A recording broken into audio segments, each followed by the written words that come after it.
Hi again. This is the third short essay in Dorothy Sayers' book, Creed or Chaos. It's called Strong Meat. She starts with the Epistle to the Hebrews. For everyone that useth milk is unskillful in the word of righteousness, for he is a babe. But strong meat belongeth to them that are of full age, even those who by reason of use have their senses exercised to discern both good and evil. That's from the last verses of chapter 5 of Hebrews. She says, It is over 20 years since I first read the words in some forgotten book. I remember neither the name of the author nor that of the saint from whose meditations he was quoting. Only the statement itself has survived, the accidents of transmission. And here's the Latin phrase, which I won't even attempt to pronounce, but in those days most educated readers knew a bit of Latin, and I haven't studied it in over 50 years, so I will skip the Latin and go straight to the translation, which is, I am the food of the full grown. Become a man, and thou shalt feed on me. And that is a thought, she thinks, from Augustine of Hippo. St. Augustine is usually called. And it's probably from the Confessions, she says. That is his most famous book, apart from The City of God. So she comments on this. Here is a robust assertion of the claim of Christianity to be a religion for adult minds. I'm glad to think now that it impressed me so forcibly then, when I was still comparatively young. To protest when one has left one's youth behind against the prevalent assumption that there is no salvation for the middle-aged is all very well, but it is apt to provoke a mocking reference to the fox who lost his tail. One is in a stronger position if one can show that one had already registered the protest before circumstances rendered it expedient. There is a popular school of thought, or more strictly, of feeling, which violently resents the operation of time upon the human spirit. It looks upon age as something between a crime and an insult. Its prophets have banished from their savage vocabulary all such words as adult, mature, experienced, venerable. They know only snarling and sneering epithets like middle-aged, elderly, stuffy, senile, or decrepit. With these they flagellate that which they themselves are, or must shortly become, as though abuse were an incantation to exorcise the inexorable.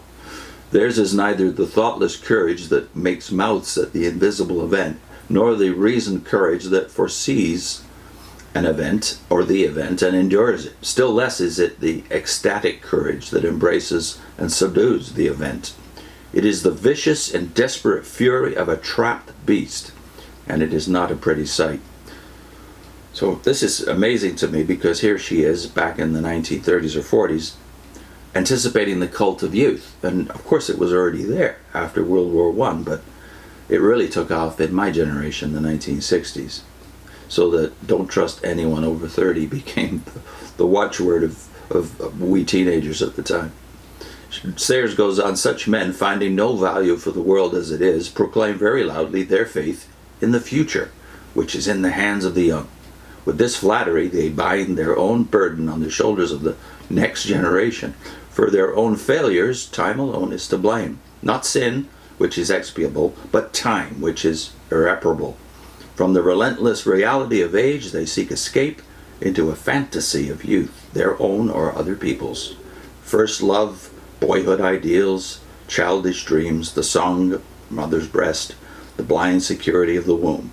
From these they construct the monstrous fabric of pretense to be their hiding place from the tempest.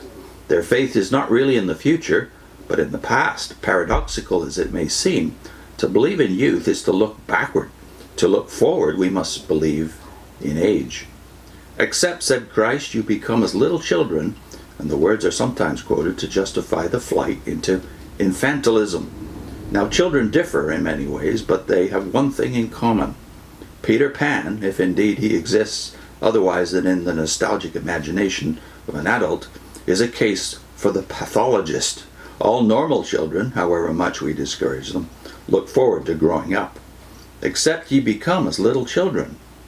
except ye can wake up on your 50th birthday with the same forward-looking excitement and interest in life that you enjoyed when you were 5, ye cannot see the kingdom of God. One must not only die daily, but every day one must be born again. How can a man be born when he is old? Asked Nicodemus. His question has been ridiculed, but it is a very reasonable and even profound question. Can he enter a second time into his mother's womb and be born? Can he escape from time? Creep back into the comfortable prenatal darkness? Renounce the values of experience? The answer: make short work of all such fantasies. That which is born of the flesh is flesh, and that which is born of the Spirit is spirit. The Spirit alone is eternal youth. The mind and body must learn to make terms with time. Time is a difficult subject for thought, because in a sense we know too much about it. It is perhaps the only phenomenon of which we have direct apprehension. If all our senses were destroyed, we should still remain aware of duration. Moreover, all conscious thought is a process in time, so that to think consciously about time is like trying to use a foot rule to measure its own length. The awareness of timelessness, which some people have, does not belong to the order of conscious thought and cannot be directly expressed in the language of conscious thought, which is temporal. For every conscious human purpose, including thought, we are compelled to reckon, in every sense of the word, with time. Now, the Christian Church has always taken a thoroughly realistic view of time and has been very particular to distinguish between time and eternity. In her view of the matter, time is not an aspect or a fragment of eternity, nor is eternity an endless extension of time. The two concepts belong to different categories. Both have a divine reality. God is the Ancient of Days, and also the I Am, the everlasting, and also the eternal present, the Logos, and also the Father. The creeds, with their usual practicality, issue a sharp warning that we shall get into a nasty mess if we confuse the two or deny the reality of either. Moreover, the mystics, those rare spirits who are simultaneously aware of time and eternity, support the doctrine by their knowledge and example. They are never vague, woolly-minded people to whom time means nothing. On the contrary, they insist more than anybody upon the validity of time and the actuality of human experience.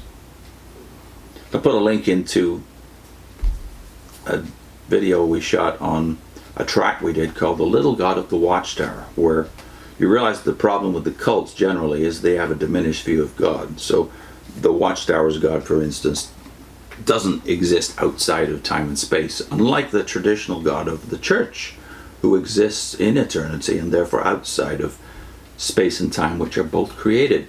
This is not a concept you have if you're one of Jehovah's Witnesses. So put that one on. The little God of the Watchtower, the God of the Watchtower being a God that is unrecognizable from a traditional Christian standpoint. And we'll go on with Dorothy Sayers' analysis of time and eternity. This chapter she calls Strong Meat.